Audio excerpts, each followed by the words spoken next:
MLA Vivek ED ఎదుట హాజరయ్యారు. హవాలా FEMA కేసులో ఈడీ ఎదుట హాజరయ్యారు. ఎన్నికల ముందు హైదరాబాద్లో నమోదైన కేసులో హాజరయ్యారు.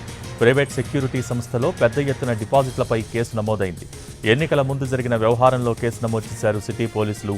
విశాఖ ఇండస్ట్రీ నుంచి ప్రైవేట్ సెక్యూరిటీ సంస్థలో 8 కోట్ల పైచిలుకు డిపాజిట్లు, నిధుల గురించి ఈడీ ఆరా తీసింది.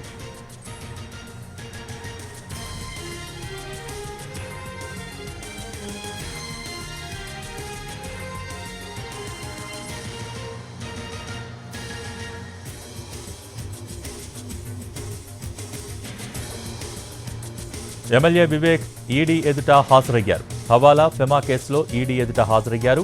ఎన్నికల ముందు హైదరాబాద్లో నమోదైన కేసులో హాజరయ్యారు. ప్రైవేట్ సెక్యూరిటీ సంస్థలో పెద్ద ఎత్తున డిపాజిట్లపై కేసు నమోదైంది. ఎన్నికల ముందు జరిగిన వ్యవహారంలో కేసు నమోదు చేశారు సిటీ పోలీసులు. విశాఖ ఇండస్ట్రీ నుంచి ప్రైవేట్ సెక్యూరిటీ సంస్థలో 8 కోట్ల పైచిలుకు డిపాజిట్లు, నిధుల గురించి ఈడీ ఆరా తీసింది.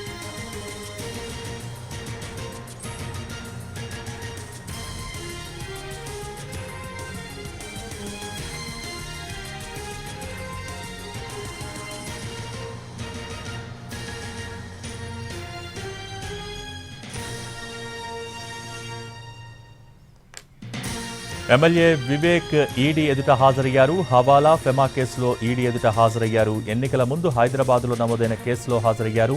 ప్రైవేట్ సెక్యూరిటీ సంస్థలో పెద్ద ఎత్తున డిపాజిట్లపై ఈ కేసు నమోదైంది. దీనికి సంబంధించి మోర్ డీటెయిల్స్ మా crime input editor Ramesh Vaitla అంచనాకు సిద్ధంగా ఉన్నారు. రమేష్, ఏదైతే వివేక్ వెంకటస్వామి కొద్దిసేపు క్రితమే ఈడీ ఎదుట హాజరు కావడం జరిగింది.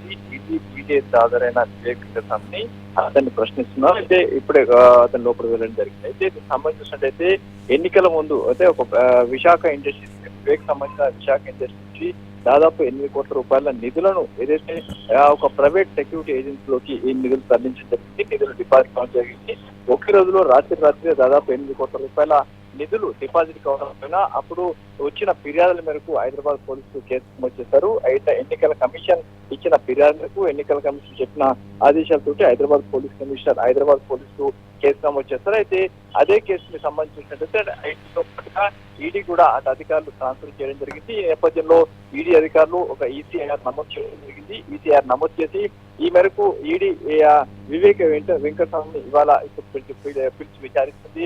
8 కోట్ల రూపాయలు ఏదైతే విశాఖ ఇండస్ట్రీస్ నుంచి ఒక ప్రైవేట్ సెక్యూరిటీ ఏజెన్సీలోకి పెద్ద మొత్తంలో నిధుల బదలాయింపు సంబంధించి పూర్తి స్థాయిలో ఆరా తీస్తున్నారు. ఆ సెక్యూరిటీ సంస్థకు ఎందుకు డబ్బులు చేస్తారు, ఎన్నికల పంపకాల కోసం నిధులు పంపిణీ చేస్తారా, లేకుంటే వేరే ఇతర కారణాలు ఉన్నాయా, లేకుంటే ఆ సంస్థకి విశాఖ సంస్థకి ఉన్న బిజినెస్ లావాదేవీలు ఉన్నాయా అనే కోణంలో అయితే పూర్తి స్థాయిలో దర్యాప్తు చేస్తుంది. అయితే 8 కోట్ల నిధుల వ్యవహారం సంబంధించి పూర్తి స్థాయిలో దర్యాప్తు కొనసాగుతుంది.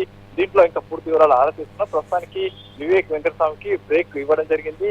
మరి కాసేపట్లో మళ్ళీ అతన్ని విచారిస్తామని అధికారులు చెప్తున్నారు. మొత్తానికైతే 8 కోట్ల రూపాయల నిధుల బదలాయింపు సంబంధించి పూర్తి స్థాయిలో దర్యాప్తు చేస్తున్నట్లు ఆ టీడీ అధికారులు చెప్తున్నారు. Thank you Ramesh.